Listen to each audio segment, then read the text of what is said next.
brothers Karamazov, Dostoevsky has Ivan exclaim, "If there is no God, everything is permitted."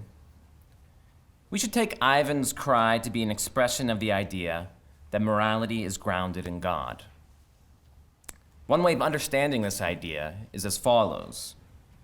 Morality is grounded in God just in case our moral concepts and moral practices are unintelligible without reference to Him. That is, just in case reference to God is necessary for our moral concepts and practices to make sense from the inside. In this paper, I wish to look at one aspect of our moral practice that may or may not make sense if we do not make explicit reference to God. This is the practice of making knowledge claims in regards to morality. That is to say, claiming to have knowledge regarding right and wrong, of what one should and should not do. What I wish to argue for tentatively is to rephrase Dostoevsky, if there is no God, then for all we know, everything is permitted. The structure of my paper will be as follows. In the first section, I'll rehearse an argument for moral skepticism that has been presented by various philosophers, including Street, Bedke, and Setia. We can call this argument the argument from naturalistic explanation, or the ANE for short, since in all of its versions, it moves from the premise that we have a naturalistic explanation of why we have the moral beliefs that we do, to the conclusion that we cannot have moral knowledge. In section 2, I will show how, given traditional theism, the ANE fails to go through. In section 3, I will argue that the atheist lacks the resources to defeat the ANE when it is understood in terms of epistemic luck. Thus, morality must be grounded on God, at least partially.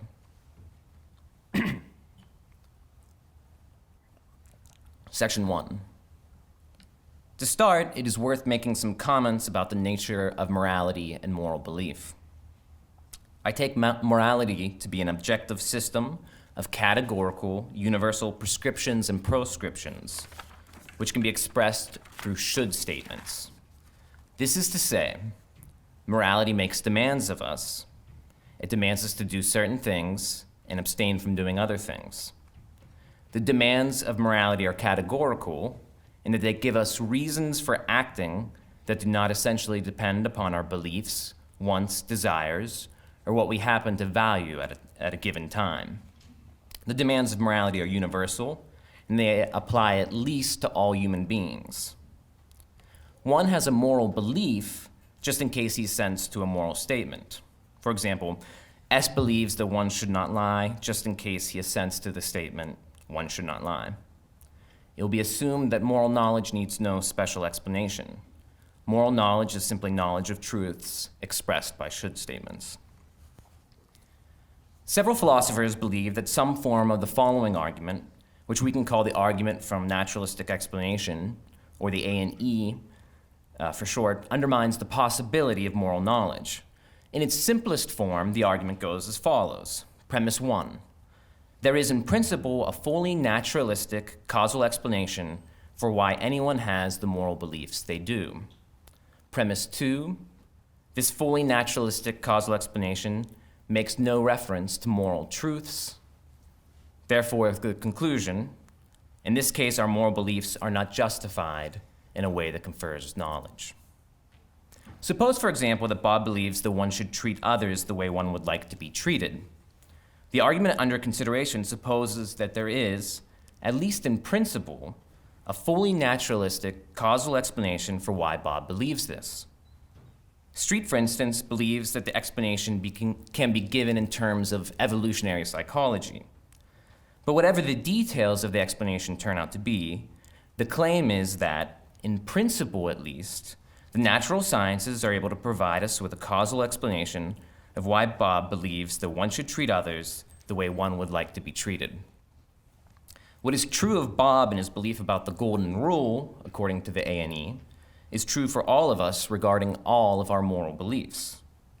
From this supposed fact, various philosophers have drawn skeptical conclusions, though they have done so for varying reasons. Some philosophers understand the A&E to provide us with evidence that undermines our moral beliefs. According to this line of thought, what the argument from naturalistic explanation shows us is that our reliability in regards to morality is an unexplainable coincidence, and this putative fact provides us with undermining evidence against our moral beliefs. To understand this, suppose that there is a non-moral naturalistic explanation of why we have the moral beliefs we do. This non-moral naturalistic explanation points out a causal history that has determined our moral beliefs. Given this, we might ask why the world is such that it has led us to have mostly true moral beliefs. Why is it, for example, that our evolutionary history was such that we've come to form mostly true beliefs about morality? It seems difficult, if not impossible, to give a satisfactory, non-theistic answer to this question. The right response seems to be, there is no explanation. It's merely a coincidence.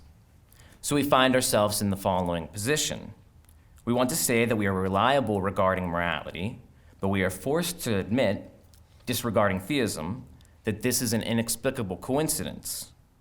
But according to the argument under consideration, the fact that our reliability regarding morality is an unexplainable coincidence gives us evidence for believing that we are not reliable. And evidence that we are not reliable in regards to morality counts as undermining evidence for any of our moral beliefs. For example, if Bob has evidence that he is not reliable regarding morality, this counts as evidence against his belief in the Golden Rule.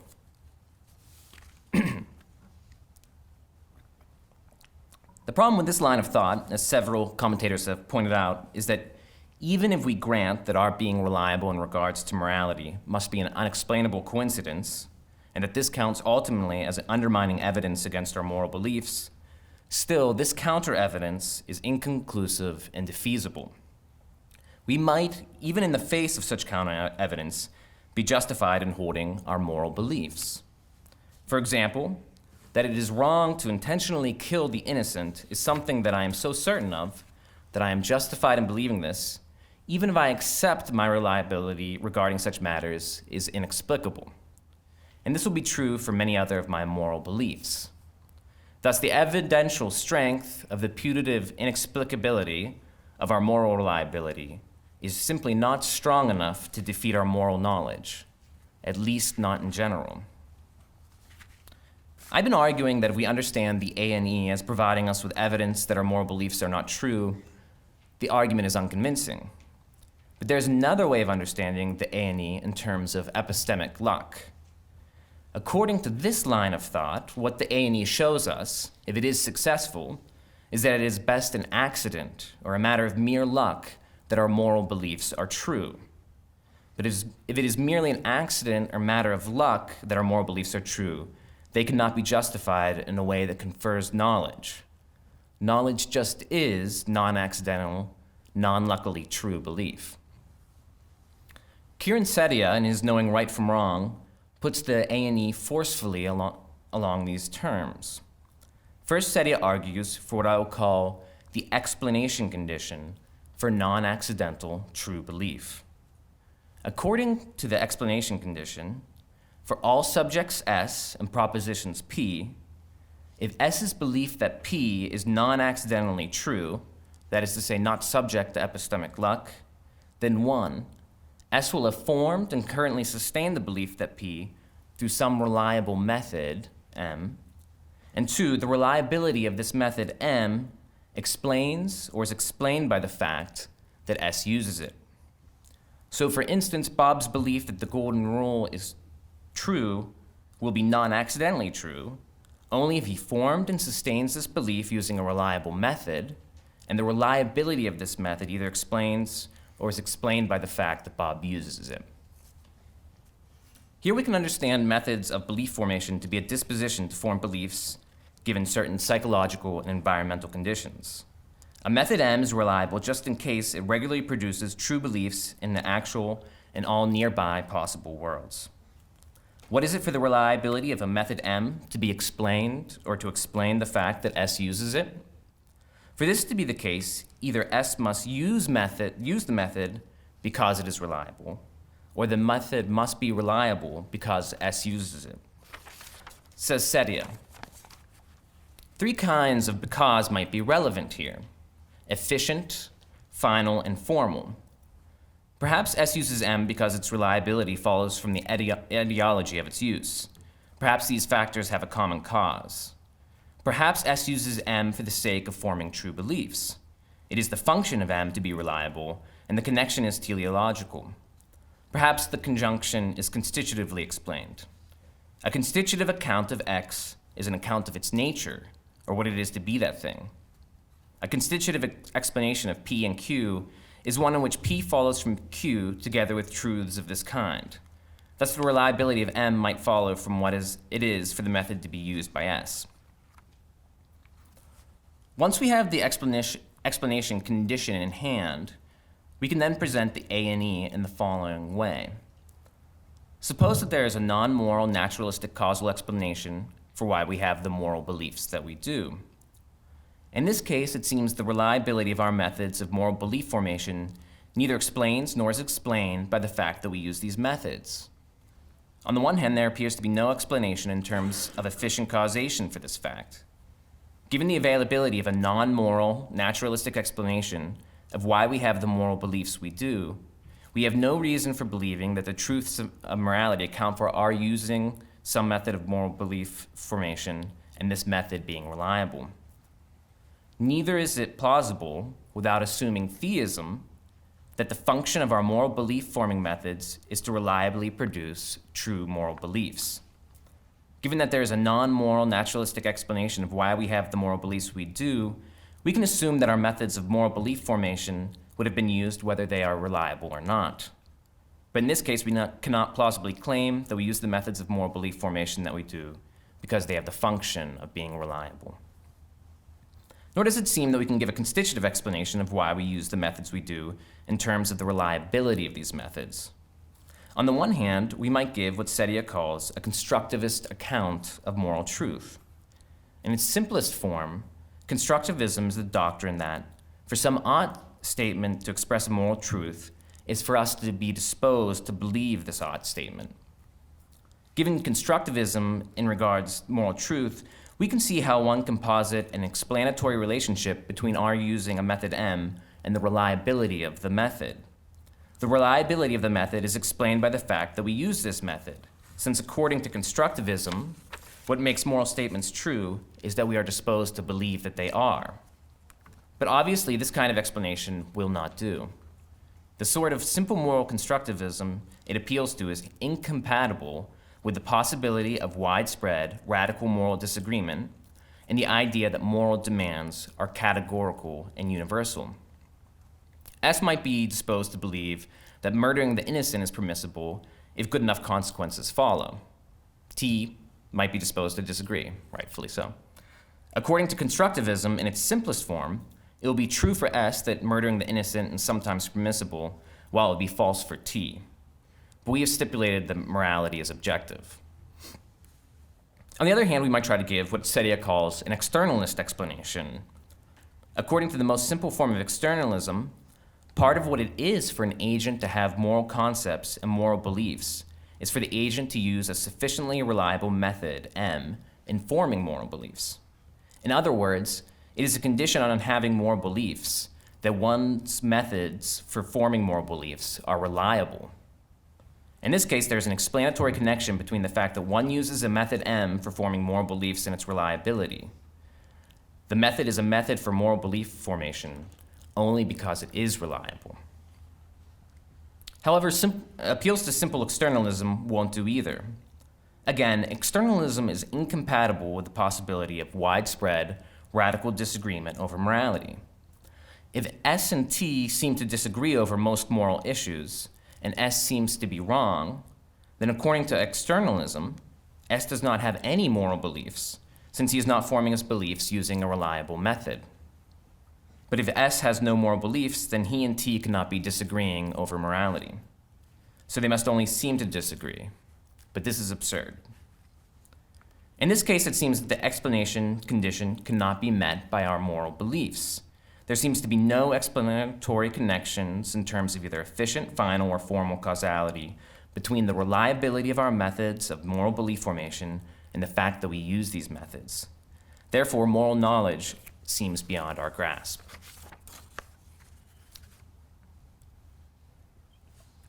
In the past section, I gave two basic ways of understanding the argument from naturalistic explanation: the evidential reading and the epistemic luck reading. I argued that there are good reasons independent of theism for rejecting the argument on its evidential reading. In this section, I will argue that the traditional theist also has the resources to deal with the argument from naturalistic explanation on the epistemic luck reading. As I'll be using the term, traditional theism is the doctrine that there is a God who is omnipotent, omniscient, and omnibenevolent. This same God is the creator of all things, including man.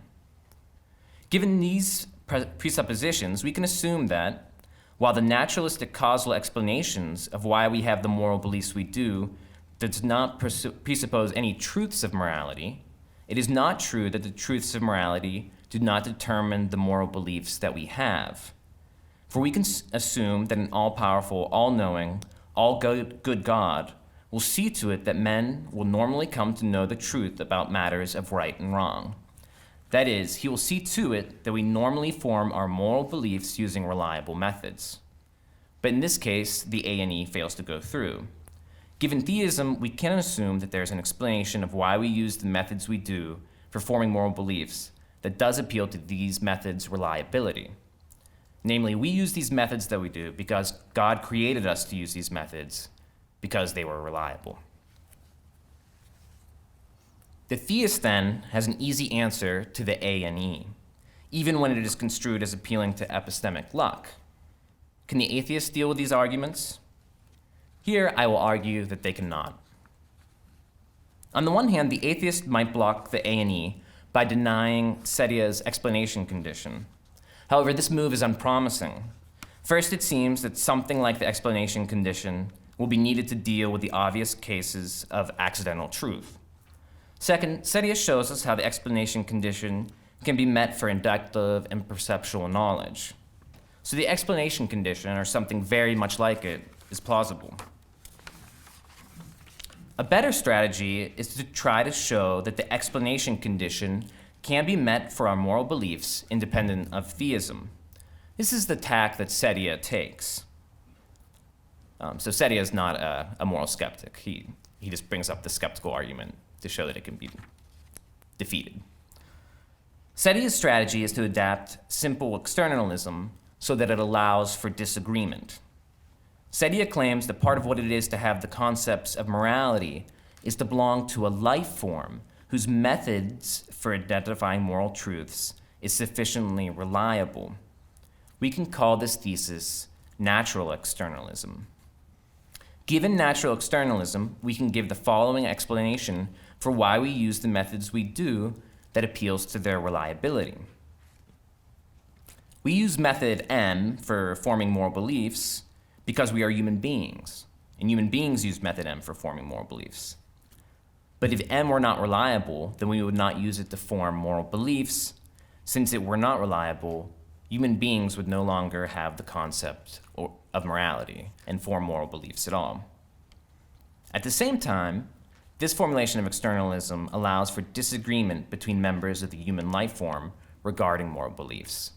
Just because the human being uses a method for forming moral beliefs does not mean that this individual human being uses the same method. Here I'll make the following points. First, the thesis of natural externalism is seemingly ad hoc. Setia himself does not motivate it except as a means of avoiding the A and E. Second, there is good reason to believe that natural externalism is false. If widespread and radical disagreement can occur between members of the human life form, it seems it could also occur between different life forms. But natural externalism denies that this is a possibility. Furthermore, consider that there could be an individual that belonged to a life form that did not have a reliable method for forming moral beliefs. However, this individual could have what seems to be reliable in regards to morality. When asked whether or not one, for example, one should ever intentionally kill an innocent human being, etc., this individual would answer correctly. But according to natural externalism, this individual would have no moral concepts and no moral beliefs, and so would not have a reliable method for forming moral beliefs.